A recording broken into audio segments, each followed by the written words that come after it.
Сега караме по реда на предаването. Ще видите, ще си припомним сега скандалния репортаж на Васил Иванов преди 2 години, уличаващ в шуробаджанащина управлението на бившият кмет инженер Веро Илиев, след което ще се върнем тук в студиото. Надявам се, имам уверението да се включи по телефона разследващия журналист Васил Иванов. И още от деня. Напрежение и сблъсъци в Петрич след разследване на Нова. Десетки строители от града обсъдиха сградата на общината часове след разкритията на Васил Иванов за нагласени обществени поръчки. Случаят се проверява и от прокуратурата. Общината е платила 8000 лева на вашата фирма. Ама тя може е платила, За водопровод. Аз нямам нищо общо с това. Ама живи? Нищо общо няма. Искаме да, ако може да ви наемем, да направите една канализация. В смисъл? Канализация, нали правите канализация? Не. Как не? Не знам. Ето вижте кмета. Велю Илиев официално ни е дал отговор за това, че вашата фирма е изпълнила канализация в село Коларово. Часове след разследването, сградата на общината в Петрич осъмна под обсада. 15 години работят само външни фирми, печелят фирми, които са дали най-висока цена. Който е откраднал, трябва да влезне в затвора. Ние вече не искаме оставки, искаме затвор за тези хора. Строителни предприемачи и работници поискаха оставката на кметската управа. Към сградата полетяха яйца. Въпреки засилената охрана, протестиращите влязоха в сградата на общината, за да присъстват на открито общинско заседание.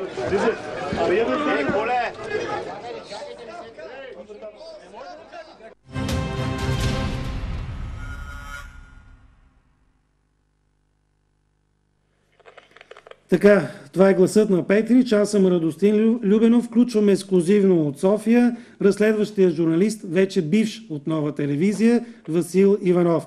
Добър вечер, господин Иванов. Чувате ли ни? Добър вечер, да. Така, преди да почнем по същество нашия разговор за това, което предварително говорихме за вашето напускане на Нова телевизия и причините за това, само да маркираме това, което вие преди 2 години направихте, скандален репортаж за шуробаджанащината, която се вихри в управлението на Петрич. Очаквахте ли такова въздействие на вашия репортаж? В резултат на този репортаж, половин година след това, петричани биха шута на предишния управник. Често казано, моята работа не е да влияе на политическите процеси на изборите. Аз, когато видя, че някъде наистина има злоупотреби, далавери, олигарси, местни дерибеи и всякакви други такива, имам ли доказателства, документи, хващам се, работя, показвам ги и когато след това тези хора обществото не ги одобри, разбирам, че може би са гледали, разбрали се, чули са това, което аз съм показал. Аз не го правя сам да си измислям някакви факти. Факти аз съм отишъл, проверил съм нещата, документите, проверил съм, поговорил съм с хората и разбира се с самия човек обект на разследването. Така че в Петрич един от репортажите ми, които ме удовлетвори с това, че наистина хората до тях достигна какво се случва.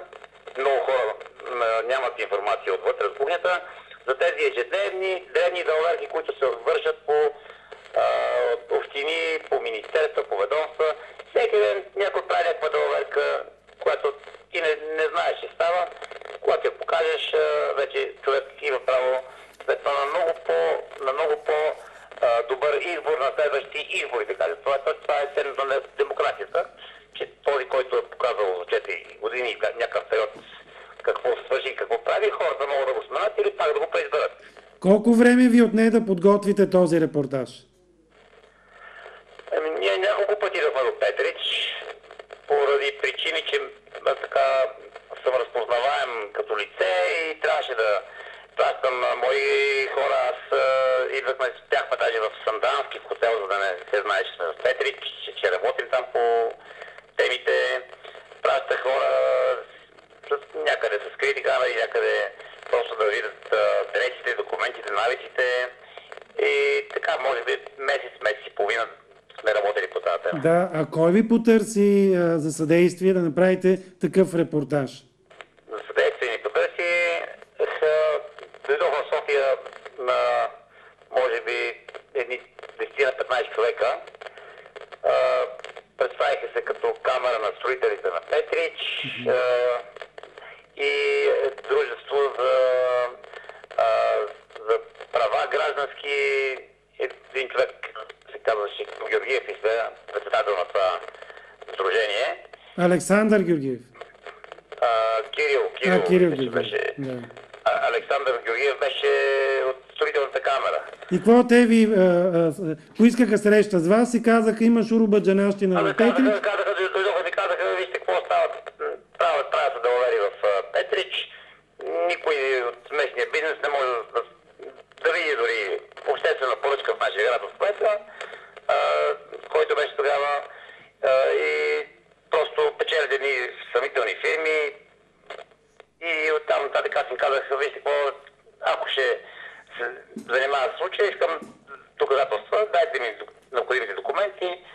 Така правя винаги, казах какви документи ми трябват, след техния разказ какво се случва, след което се заех със случая и набелязах какви неща трябва да се направят, кои хора трябва да се интервюират, за да покажем. Там бяха комични, куриозни ситуации. Аз може да разправям на някакви приятели, които са гледали. Този репортаж. Фризьорски салон с една фризьорка беше изпълняла ремонт и фирмата беше печелила поръчки за изпълнение на ремонти на училища. Доколкото помня, автосервис беше правил водопровод.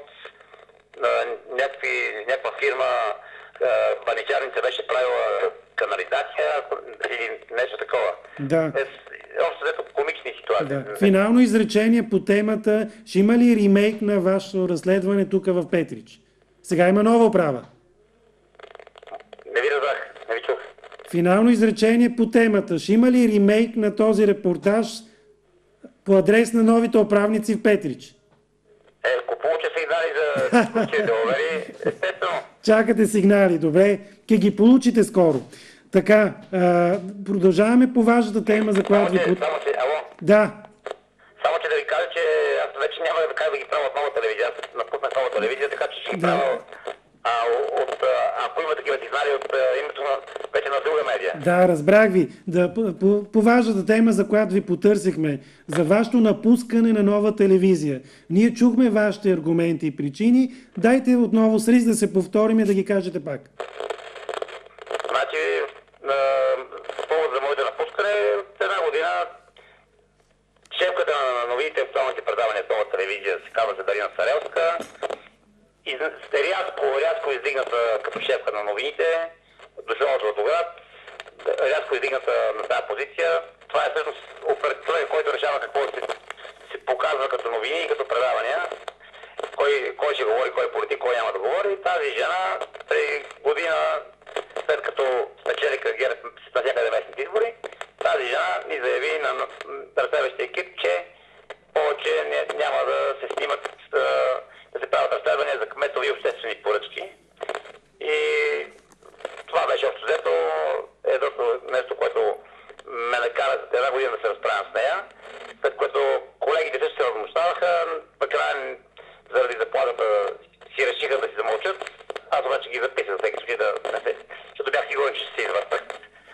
Добре. От другата причина е, че също докато снимат, пък разследвахме един друг кмет на Неделино. Докато ние сме го разследвали, се оказа, че тя се е обаждала, с кмета си комуникирали и му е казала какво име за него. И общо взето картица се оказа, това стана случайно. В ДАНС ни разпитаха, аз и друга моя шефка Силва Зурлева. Бяхме наратили ДАНС по този въпрос за този кмет. Оказа се, че ДАНС са послушали телефона на този кмет на Неделино за други негови деловери. И там е... Телефонът на абоната не е включен. За съжаление, прекъсна разговора. Ще се опитаме да го наберем отново господин Иванов. Аз ще помоля колегите да имат готовност да пуснат сега една от песните, които сме планирали, за да можем да през това време да наберем господин Иванов.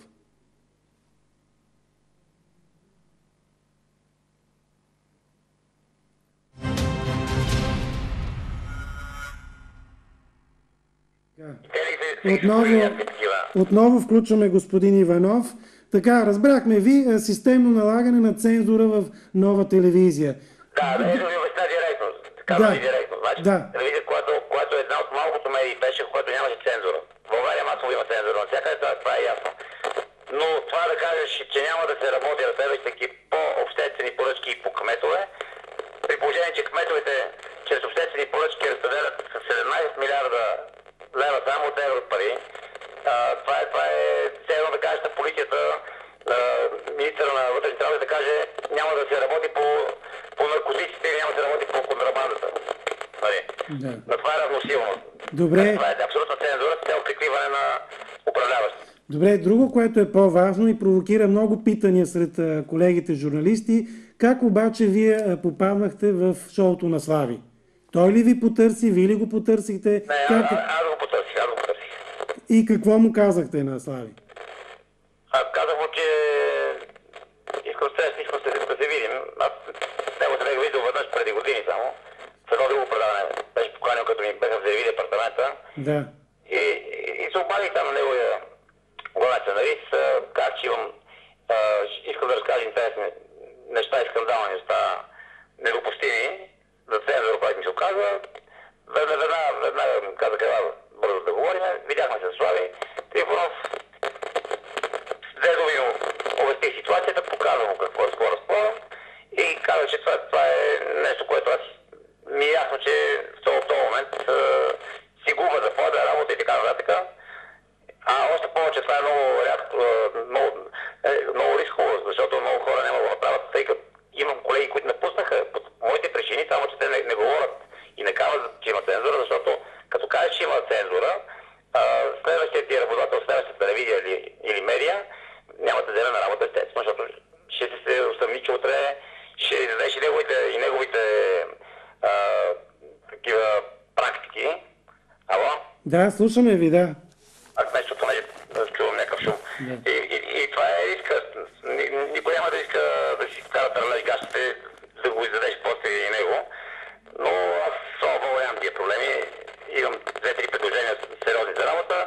Така че това е общо неща, това е което мога да кажа. След тази история страхувате ли се за живота си? Питам ви не за друго, защото чета новия брой на Уикенд, където колегите са го заглавили интервюто с вас. Спя с 2 пистолета до главата си. Те колегите от Уикенд, нали, такъв им е стила по принцип на тях. Аз имам 2 пистолета, регистрирани надлежно всичко, но това, че някой път ми е навлизал пистолета до мене, а другия ми е в касата, нали, това е друга тема. Просто интерпретация на такъв тип вестници. Това е да се продава повече вестника. С една дума не се... Иначе за живота си не вярвам някой да не се страхува, предполагам, че и вие. Да не ни пусне кола, да не получим инфаркт. Някои от съжаляващи обстоятелства, които като имат врагове, усилват този риск, обаче в крайна сметка след 20 години за никой няма да има значение дали сме живяли до 50 или до 70. Нали така? Да, питам ви, защото вие с вашите разследващи репортажи засягате много интереси. Не само на местно ниво, и на национално ниво. Значи аз скоро кмет след това последния вече шефката ме е предавала пред него. Той се оказа, че 11 милиона само за него. Той на неделя му довери. Значи, те първо почват да предлагат пари и аз отказвам абсолютно. Винаги те вече си знаят, тия съди се разчува кой взима, кой не взима от журналистите. И после почват заплахите. Опитвали се, бомби ми слагаха, стреляха веднъж по мене. И това не помага. Така че, както се казва, каквото е писано. Нали, от друга страна пък шофьора на такси или на кола, на камион, утре може да катастрофира, нали така? Да, добре. Благодаря ви за това интервю и успех на новото поприще. Мерси и на вашата телевизия. Специални поздрави на петричани. Благодаря ви, хубава вечер.